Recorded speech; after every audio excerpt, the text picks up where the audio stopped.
ಪ್ರಭು ಕ್ರಿಸ್ತರಲ್ಲಿ ನನ್ನೊಲವಿನ ಸಹೋದರ ಸಹೋದರಿಯರೇ, ವಿಶೇಷವಾಗಿ ಅವರ ತಾಯಿ, ತಂದೆ, ಸಹೋದರ ಸಹೋದರಿ, ಫಾದರ್ ಆಂಟೋನಿ ಪೀಟರ್ ಇವರ ಈ ಅಕಾಲಿಕ ಮರಣಕ್ಕೆ ಯಾವ ರೀತಿಯ ಪ್ರಬೋಧನೆಯನ್ನು ಕೊಡಬೇಕು ತಿಳಿಯುತ್ತಿಲ್ಲ.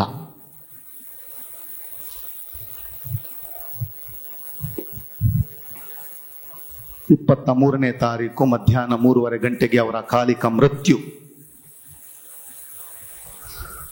ಸಂಜೆಯಷ್ಟರಲ್ಲಿ ಅವರೆಲ್ಲೋ ಪ್ರಬೋಧನೆ ಮಾಡಿದಂತಹ ಪ್ರಬೋಧನೆಯ ಒಂದು ಸಣ್ಣ ತುಣುಕು ವೈರಲ್ ಆಯಿತು.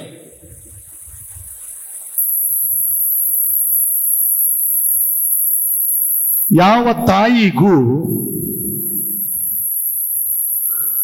ತನ್ನ ಮಗನ ಸಾವನ್ನು ನೋಡುವ ಹಾಗೂ ಮಗನ ಸಮಾಧಿಗೆ ಮಣ್ಣು ಹಾಕುವ ಆ ನೋವು ಬರಕೂಡದು. ಅದಕ್ಕಿಂತಲೂ ಮಿಗಿಲಾದ ನೋವು ಇನ್ನೊಂದಿಲ್ಲ. ತೀವ್ರ ಮನ ಕಲಕಿದಂತಹ ಮಾತು. ಮರುದಿನ ನನಗೆ ಗೊತ್ತಾಯಿತು ಅವರ ತಂದೆ ತಾಯಿ ಗೋಪಾಳದ ಜಾರ್ಜ್ ಮಾಸ್ಟರ್ ಮನೆಯಲ್ಲಿದ್ದಾರೆ ಎಂಬುದಾಗಿ. ನಾನು ಹೋದೆ ಅವರ ತಾಯಿಯನ್ನು ಸಾಂತ್ವನ ಪಡಿಸೋಣ ಎಂಬುದಾಗಿ. ಹೋದಾಗ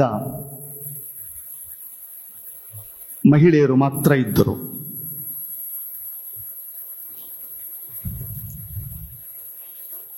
ಇವತ್ತಿನ ಶುಭ ಸಂದೇಶದಲ್ಲಿ ಓದಿದ ಹಾಗೆ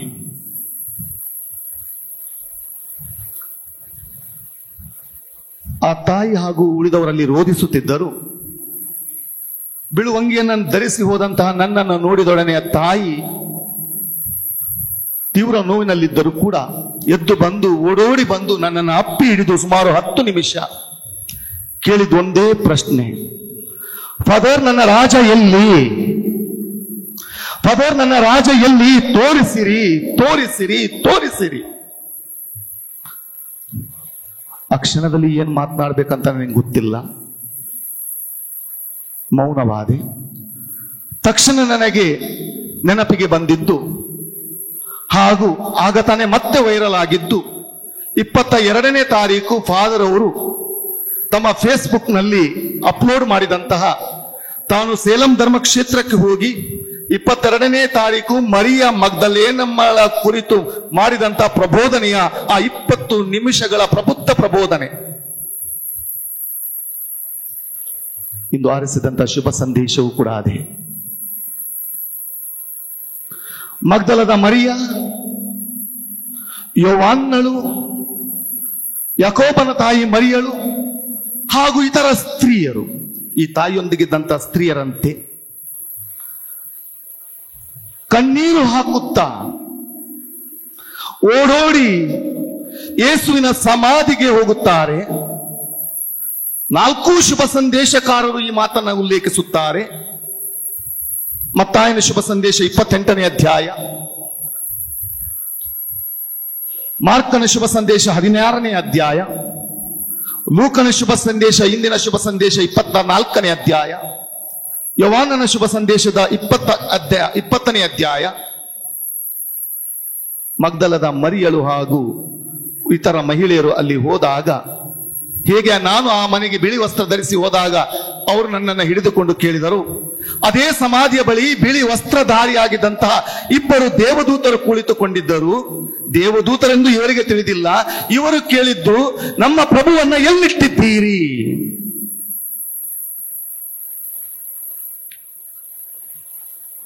ಆಗ ಆ ದೇವದೂತರು ಹೇಳಿದಂತಹ ಮಾತು, ಸಜೀವವಾಗಿರುವವರನ್ನ ಸತ್ತವರ ಮಧ್ಯೆ ಏಕೆ ಹುಡುಕುತ್ತಿದ್ದೀರಿ? ಸಜೀವವಾಗಿರುವವರನ್ನ, ಜೀವಂತವಾಗಿರುವವರನ್ನ ಸತ್ತವರ ಮಧ್ಯೆ ಏಕೆ ಹುಡುಕುತ್ತಿದ್ದೀರಿ? ಈ ಸಮಾಧಿಯ ಬಳಿಗೆ, ಈ ಸಮಾಧಿ ಸ್ಥಳಕ್ಕೆ ಯಾಕೆ ಬಂದಿದ್ದೀರಿ? ಅವರಿಲ್ಲಿಲ್ಲ. ಬಹುಶಃ ಆ ಮಾತನ್ನ ಈ ತಾಯಿಗೆ ನಾನು ಆ ದಿವಸ ಹೇಳಬೇಕಿತ್ತೇನೋ. ಸಜೀವವಾಗಿರುವಂತಹ ಅಂತೋನಿ ಪೀಟರ್ ನಿಮ್ಮ ರಾಜನನ್ನ ಸತ್ತವರ ಮಧ್ಯೆ ಏಕೆ ಹುಡುಕುತ್ತಿದ್ದೀರಿ?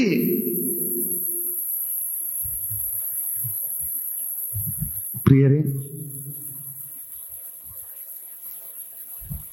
ನಾವು ಪ್ರೇಷಿತರ ವಿಶ್ವಾಸ ಸಂಗ್ರಹವನ್ನ ಪ್ರತಿ ಜಪಸರ ಅಥವಾ ಬಲಿಪೂಜೆಯ ಸಂದರ್ಭದಲ್ಲಿ ವಿಶ್ವಾಸದಿಂದ ಹೇಳುತ್ತೇವೆ. ಯಾಕೆ ನಾವು ಸಜೀವರನ್ನ ಅಥವಾ ಜೀವದಿಂದಿರುವವರನ್ನ ಸತ್ತವರ ಮಧ್ಯೆ ಹುಡುಕಬಾರದು? ಯಾಕಂದ್ರೆ ನಮ್ಮ ವಿಶ್ವಾಸವೇ ಅದು. ಆ ಪ್ರೇಷಿತರ ವಿಶ್ವಾಸ ಸಂಗ್ರಹದಲ್ಲಿ ನಾವು ಗೊತ್ತಿದ್ದೋ ಗೊತ್ತಿಲ್ಲದೆಯೋ ಒಂದು ಮಾತನ್ನ ಪ್ರತಿ ಬಾರಿ ಅರಹುತ್ತೇವೆ. ಆ ಮಾತು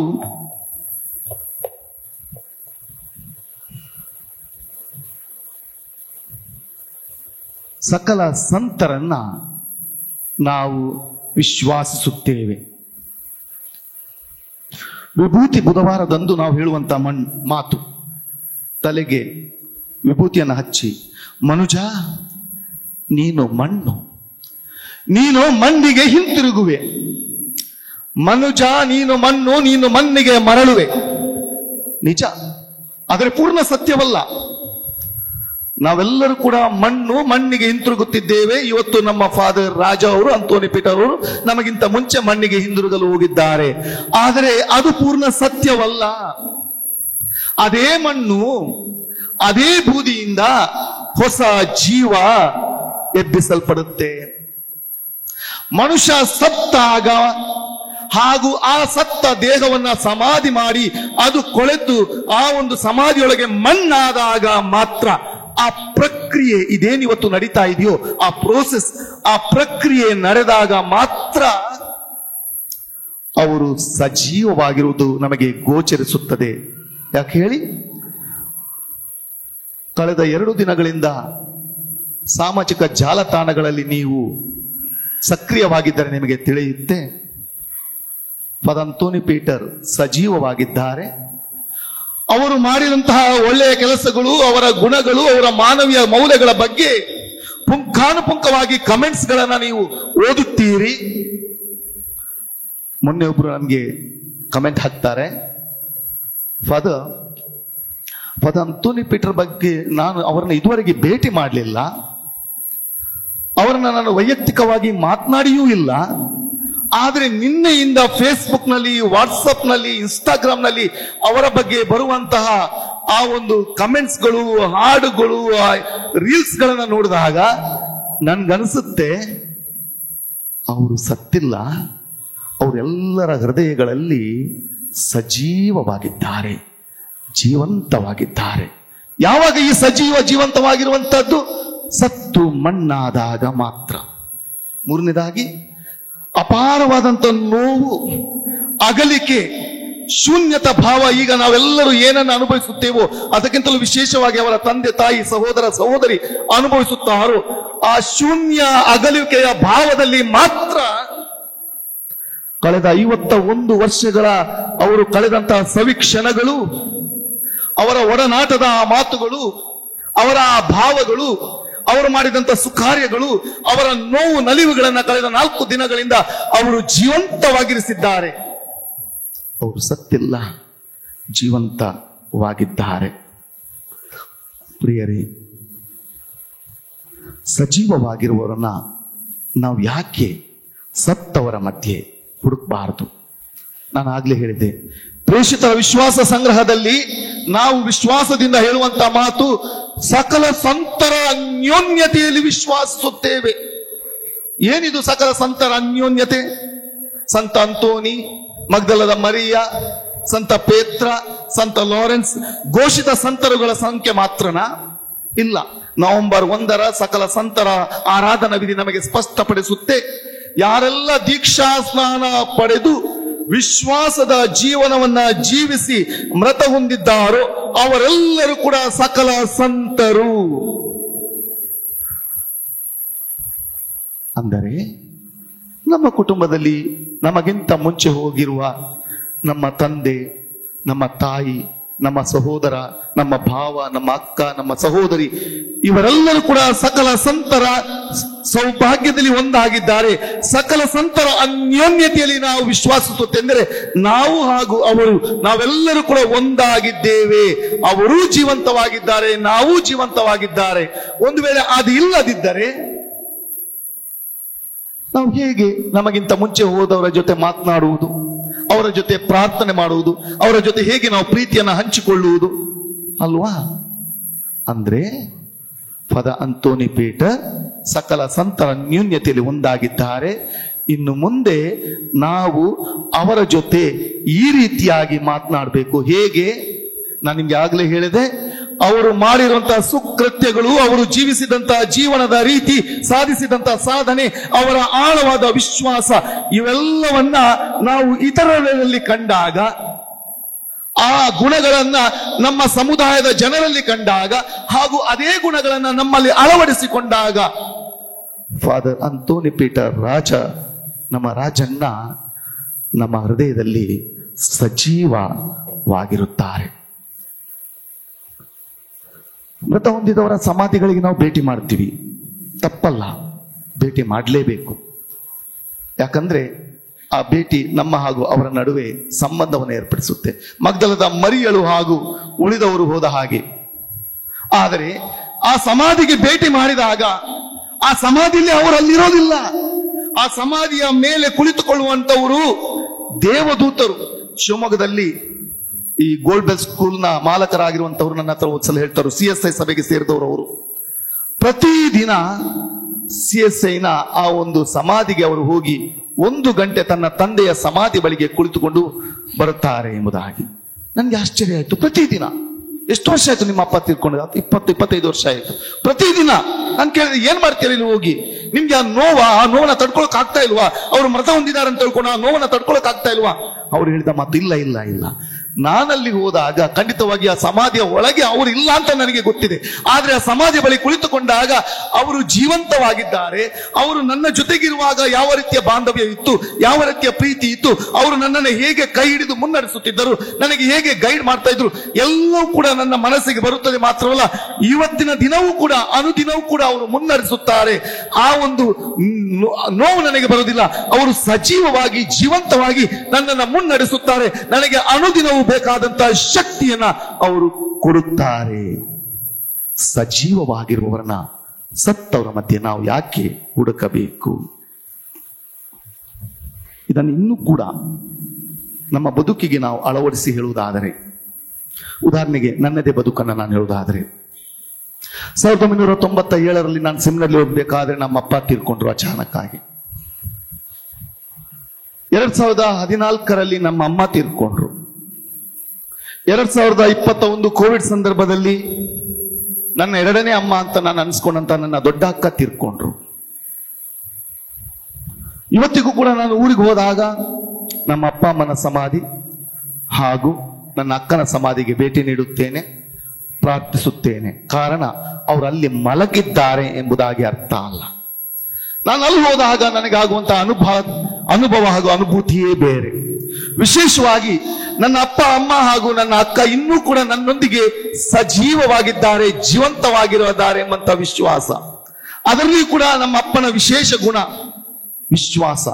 ಅವರಿಗೆ ಬಲಿಪೂಜೆಯಲ್ಲಿ ವಿಶ್ವಾಸ. ನಾವು ಸಣ್ಣದಿರುವಾಗ ಅವರು ಹೇಳ್ತಾ ಇದ್ರು, ಎಂಥದೇ ಕಷ್ಟ ಇರಲಿ ಮಗ, ಎಂಥದೇ ತೊಂದರೆ ಇರಲಿ, ಇದು ನನ್ನ ಶರೀರ ಹಾಗೂ ಇದು ನನ್ನ ರಕ್ತ ಎಂಬುದಾಗಿ ಗುರುಗಳು ಆ ರೊಟ್ಟಿ ಹಾಗೂ ರಸಗಳನ್ನ ಮೇಲೆತ್ತುವಾಗ ನೀನು ಕೂಡ ಕಣ್ಣೆತ್ತಿ ನೋಡಿ ಅದನ್ನ ಪ್ರಾರ್ಥಿಸು, ನಿನ್ನ ಪ್ರಾರ್ಥನೆ ಫಲಿಸಿಯೇ ಫಲಿಸುತ್ತೆ ಎನ್ನುವಂತಹ ಆ ಮಾತುಗಳು ನನ್ನ ಕಿವಿಯಲ್ಲಿ ಯಾವಾಗಲೂ ಕೂಡ ರಿಂಗಣಿಸುತ್ತಿರುತ್ತವೆ.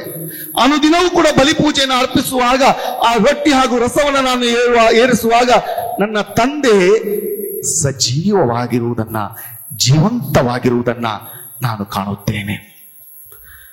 ನನ್ನ ತಾಯಿ ಮುಗ್ಧೆ, ಆದರೆ ಕಪಟವಿಲ್ಲದ ಬದುಕು, ಇದ್ದುದನ್ನ ಇದ್ದ ಹಾಗೆ ಹೇಳುವಂತಹದ್ದು, ಹೃದಯದಲ್ಲಿ ಯಾವುದೇ ಕಲ್ಮಶವನ್ನು ಇಟ್ಟು ಬದುಕಿದಂತ ತಾಯಿ ಅಲ್ಲ. ಆ ಗುಣ ನನಗೂ ಕೂಡ, ಯಾವುದನ್ನು ಕೂಡ ಮುಚ್ಚುಮರೆ ಇಲ್ಲದೆ ನಿರ್ಭೀತಿಯಿಂದ ಹೇಳುವಂತಹದ್ದು, ಯಾರ ಬಗ್ಗೆಯೂ ಕೂಡ ಹೃದಯದಲ್ಲಿ ಅಸಹ್ಯ ಭಾವನೆಯನ್ನು ಇಟ್ಟುಕೊಳ್ಳದೆ ಎಲ್ಲರನ್ನ ನಿರ್ಭೀತಿಯಿಂದ ಪ್ರೀತಿಯಿಂದ ಮಾತನಾಡುವಂತಹ ಆ ಗುಣ, ಅದನ್ನ ಮಾಡಿದಾಗ ನನ್ನ ತಾಯಿ ಸಜೀವವಾಗಿದ್ದಾಳೆ. ನನ್ನ ಅಕ್ಕ ಆತಿಥ್ಯ, ಎಲ್ಲರೂ ಬೇಕು.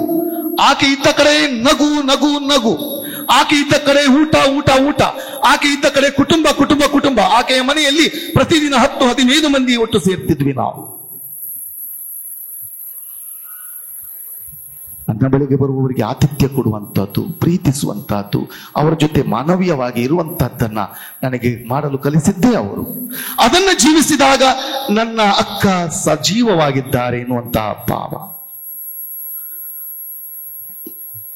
ಫಾದರ್ ಆಂಟೋನಿ ಪೀಟರ್ ಇವತ್ತು ನಮ್ಮ ನಡುವೆ ಇಲ್ಲ ಇರಬಹುದು, ಆದರೆ ಅವರು ಸಜೀವವಾಗಿದ್ದಾರೆ.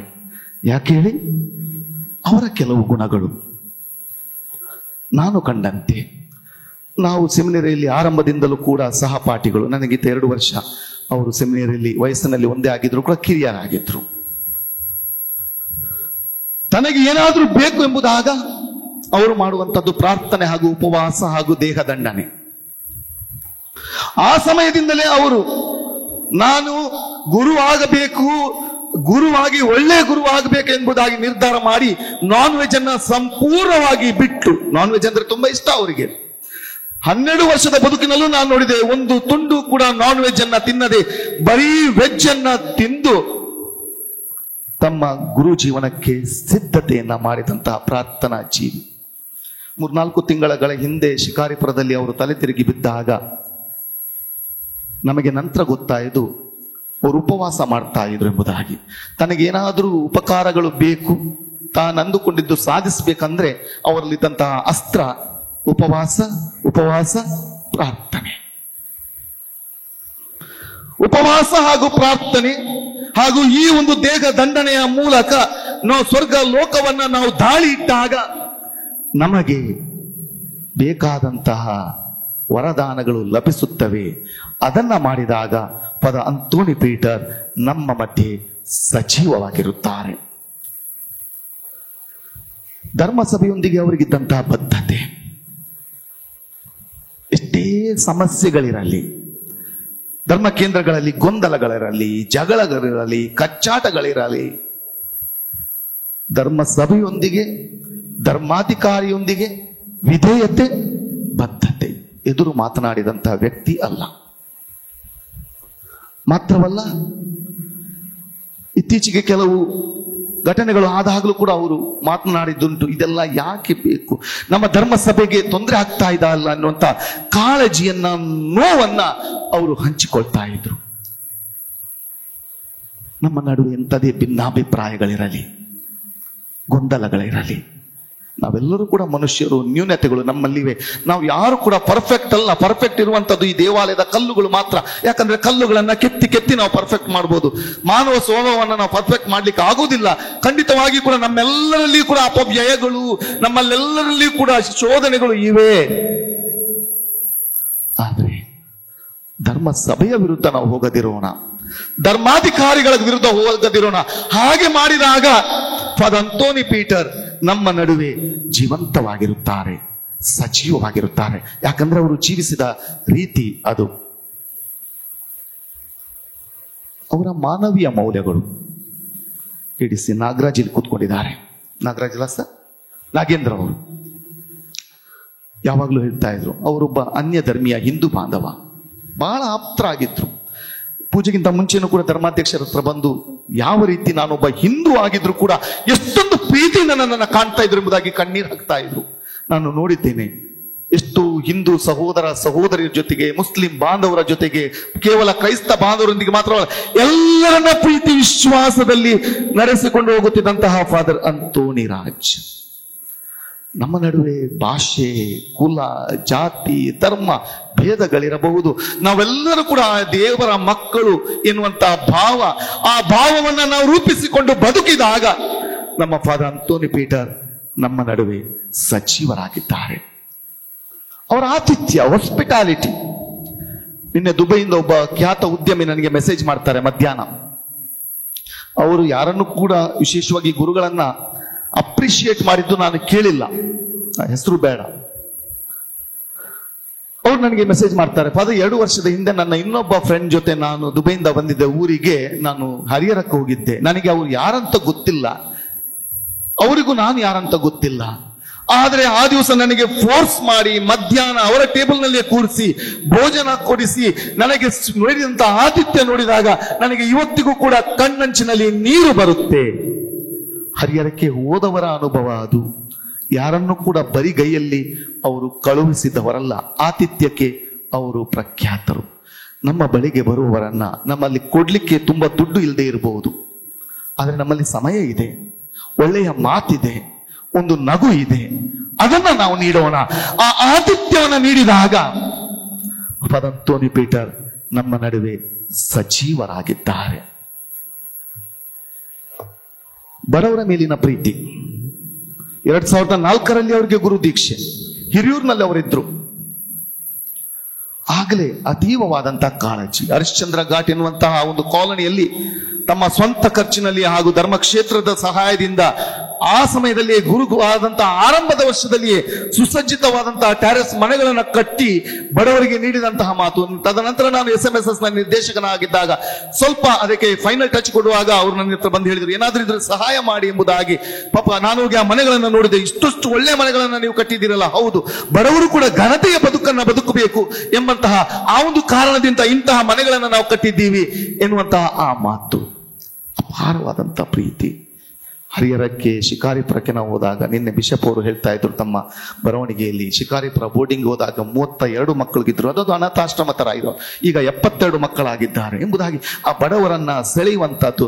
ಮೊನ್ನೆ ಮಾರ್ಚುರಿಗೆ ನೋಡಿದಾಗ ನಾನಲ್ಲಿ ಯಾರೋ ಹಿಂದೂ ಸಹೋದರಿಯಲ್ಲಿ ಬಂದಿದ್ರು, ಅವ್ರು ಓಡೋಡಿ ಬಂದಿದ್ರು. ಅಯ್ಯೋ, ಇಷ್ಟು ನಾವು ಹಿಂದೂ ಮಕ್ಕಳು ಎಷ್ಟೊಂದು ಪ್ರೀತಿಯಿಂದ ನಮ್ಮ ಮಕ್ಕಳನ್ನು ಅವರು ನೋಡ್ತಾ ಇದ್ದಾರೆ, ಇನ್ನೇನು ನಮ್ಮ ಮಕ್ಕಳಿಗೆ ಗತಿ ಏನು ಎಂಬುದಾಗಿ ಅವರಲ್ಲಿ ಕಣ್ಣೀರು ಹಾಕ್ತಾ ಇದ್ರು. ಬಡವರ ಮೇಲಿನ ಪ್ರೀತಿ, ಕಾಳಜಿ, ಒಂದು ವೇಳೆ ನಾವು ಅದನ್ನು ನಮ್ಮ ಜೀವನದಲ್ಲಿ ಅಳವಡಿಸಿಕೊಂಡಾಗ ಫಾದರ್ ಆಂಟೋನಿ ಪೀಟರ್ ನಮ್ಮಲ್ಲಿ ಇರುತ್ತಾರೆ. ಸಜೀವವಾಗಿರುವವರನ್ನ ಸತ್ತವರ ಮಧ್ಯೆ ಹುಡುಕಬೇಡಿ. ಅವರು ಸತ್ತಿಲ್ಲ. ಅವರ ಮೌಲ್ಯಗಳ ಮೂಲಕ, ಅವರ ಜೀವನದ ಮೂಲಕ, ಅವರ ಜೀವನದ ಸಾಧನೆಯ ಮೂಲಕ, ಅವರ ಜೀವನದಲ್ಲಿ ತೋರಿಸಿದಂತಹ ಆದರ್ಶಗಳ ಮೂಲಕ, ಪ್ರೀತಿಯ ಮೂಲಕ ಅವರು ಸಜೀವವಾಗಿದ್ದಾರೆ. ಈ ಮರಣ ದೇಹಾಂತ್ಯ ಒಂದು ಪ್ರಕ್ರಿಯೆ ಮಾತ್ರ. ಪ್ರತಿಯೊಬ್ಬರೂ ಕೂಡ ಅದನ್ನ ಅನುಭವಿಸಲೇಬೇಕು. ಖ್ಯಾತ ಪತ್ರಕರ್ತೆ ಗೌರಿ ಲಂಕೇಶ್ ಅಕಾಲಿಕವಾಗಿ ಮರಣ ಹೊಂದಿದಾಗ ತದನಂತರ 1-2 ತಿಂಗಳುಗಳಲ್ಲಿ ಅವರಿಗೆ ನುಡಿ ನಮನ ಕಾರ್ಯಕ್ರಮ ಏರ್ಪಡಿಸಲಾಯಿತು. ಆಗ ಭಾರತದ ಪ್ರಖ್ಯಾತ ಹೋರಾಟಗಾರ ಕನ್ನಯ್ಯ ಕುಮಾರ್ ಹೇಳಿದಂತಹ ಮಾತು, ಗೌರಿ ಸತ್ತಿಲ್ಲ, ಅವರನ್ನ ನಾವು ಬಿತ್ತನೆ ಮಾಡಿದ್ದೇವೆ. ಫಾದರ್ ಆಂಟೋನಿ ರಾಜ್ ಸತ್ತಿಲ್ಲ, ಅವರನ್ನ ನಾವು ಬಿತ್ತನೆ ಮಾಡಿದ್ದೇವೆ. ಬಿತ್ತನೆ ಮಾಡಿದಂತಹ ಬೀಜ ಮೊಳಕೆ ಹಿಡಿದು ಹೆಮ್ಮರವಾಗಿ ಬೆಳೆದು ಸಾವಿರಾರು ಪ್ರಾಣಿ ಪಕ್ಷಿಗಳಿಗೆ ಆಹಾರವನ್ನ ನೀಡುತ್ತದೆ. ಫಾದರ್ ಆಂಟೋನಿ ರಾಜ್, ನಮ್ಮ ರಾಜ್ ಅವರು ಸತ್ತಿಲ್ಲ, ಬಿತ್ತನೆ ಮಾಡಿದ್ದೇವೆ. ಗೋಧಿಯ ಕಾಳು ಭೂಮಿಯಲ್ಲಿ ಸಮೃದ್ಧವಾಗಿ ಫಲ ಕೊಡಬೇಕಾದರೆ ಅದು ಬಿತ್ತಲ್ಪಡಬೇಕು, ಕೊಳೆಯಲ್ಪಡಬೇಕು, ಆಗ ಮಾತ್ರವ ಸಮೃದ್ಧಿಯಾದ ಫಲ. ಆಂಟೋನಿ ರಾಜ್ ಮೊದಲು ಏಕ ವ್ಯಕ್ತಿಯಲ್ಲಿ ಜೀವವಾಗಿದ್ದರು. ಇಂದು ನೆರೆದಿರುವಂತಹ ಸಾವಿರಾರು ಜನರು, ಲಕ್ಷಾಂತರ ಜನರು ಆನ್ಲೈನ್ ಅಲ್ಲಿ ನೋಡ್ತಾ ಇದ್ದಾರೆ. ಅವರೆಲ್ಲರ ಹೃದಯಗಳಲ್ಲಿ ಸಜೀವವಾಗಿದ್ದಾರೆ. ನಾನೇ ಪುನರುತ್ಥಾನ, ನಾನೇ ಜೀವ, ನನ್ನಲ್ಲಿ ವಿಶ್ವಾಸವಿಡುವವರು ಸಾವಿಗೀಡಾದರು, ಜೀವಿಸುವವರು ಜೀವಿಸುತ್ತಿದ್ದಾರೆ. ಪ್ರಭು ಕ್ರಿಸ್ತರು ನಮ್ಮೆಲ್ಲರನ್ನ ಹರಸಲಿ.